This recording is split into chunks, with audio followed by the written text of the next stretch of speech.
How many times have you seen a GM go, "I want to run a political intrigue game with lots of social interactions instead of a dungeon crawl"? How many times did the GM actually follow through with this suggestion? How many times did the game survive past the first session and not fizzle out along with the enthusiasm of both the GM and the players? I bet you've seen that sort of stuff, and I bet that the GM insisted on using D&D or Pathfinder. I believe that even though you can run such games in D&D or Pathfinder, these systems were not made for that. The problem, however, lies not even in the system, but in the fact that few people really know how to run such games. And can you blame them? D&D Dungeon Master's guides only tell you about running the traditional dungeon crawl games, and as far as I know, the more recent editions do a poor job explaining even that, assuming that the GM already knows how to do that. In Pathfinder you had the Ultimate Intrigue book that was supposed to cover that, but instead it is a collection of character options and social minigames, and not a guide on running a political intrigue game. The current trendy word for this is slop. Ultimate Intrigue definitely is slop, and I say that as someone who loves books with character options. However, I stumbled upon a third-party supplement for the 3rd edition of D&D called Dynasties Demagogues by Atlas Games.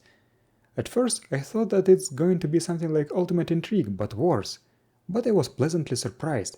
The book is great regardless of the system you're using, and I'd like to give it some spotlight. The book has a unique structure. Instead of starting with advice and all that stuff, it presents a reader a short adventure that highlights some of the differences between a traditional fantasy adventure and a political adventure. The adventure itself is quite nice. It is very generic, so it can be thrown into any medieval feudal setting. It shows off all the differences in status and rank, motivations of the different parties. The party is unlikely to get killed, unless they mess up badly, but the stakes are still there. There are different ways the adventure can play out with different outcomes. What I like the most is that the text has the author's commentary, telling you the purpose of the various scenes and why some things and people are described the way they are.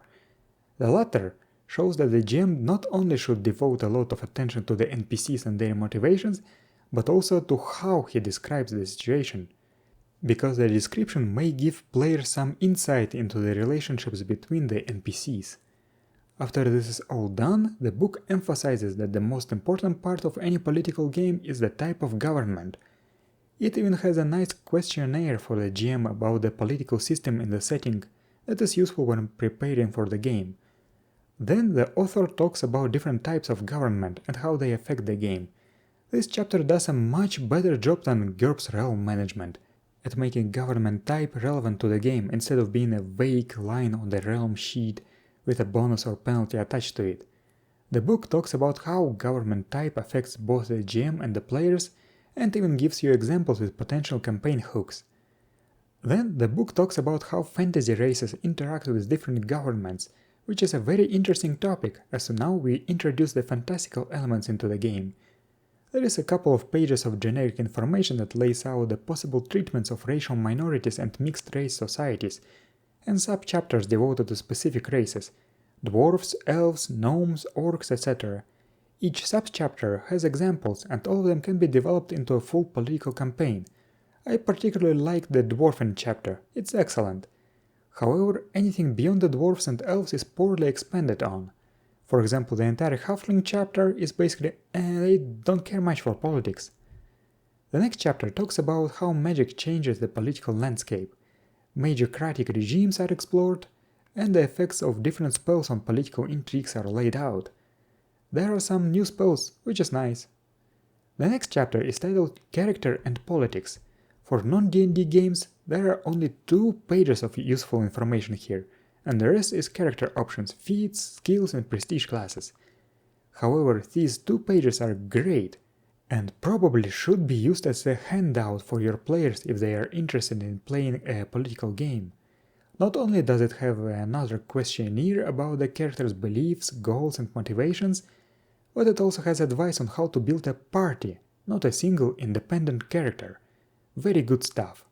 At the end, there is a paragraph that encapsulates the difference between D&D and GURPS. The D20 system classes focus on what a character can do, but they don't say much about who a character is. That's fine in a game that emphasizes physical action and combat, but political games focus on interaction and personality.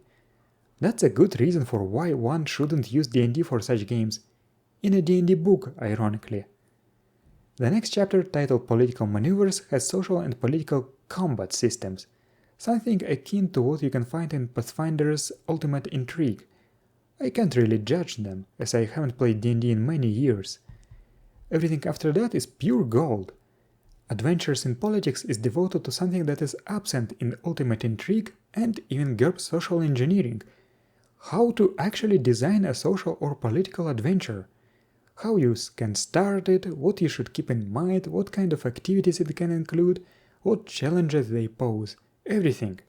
It guides you from coming up with an idea to turning this idea into a premise, expanding it into a thesis, antithesis, and synthesis, and fleshing out the details with encounters, challenges, and twists. Not only does it describe this process in detail, but it shows it using not one, but 5 different examples on each stage of this process.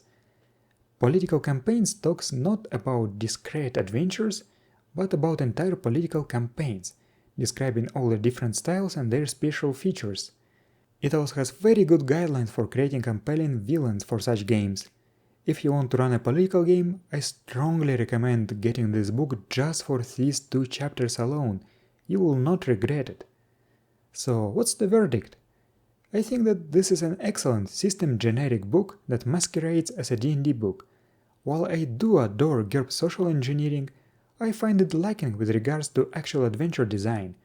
GURPS Social Engineering is a box of tools without an instruction manual, and Dynasties and Demagogues is an instruction manual with only very few tools. If you are running a social GURPS game, these 2 books would complement each other very well. If you are running a D&D social game, this book may convince you to switch to a different system.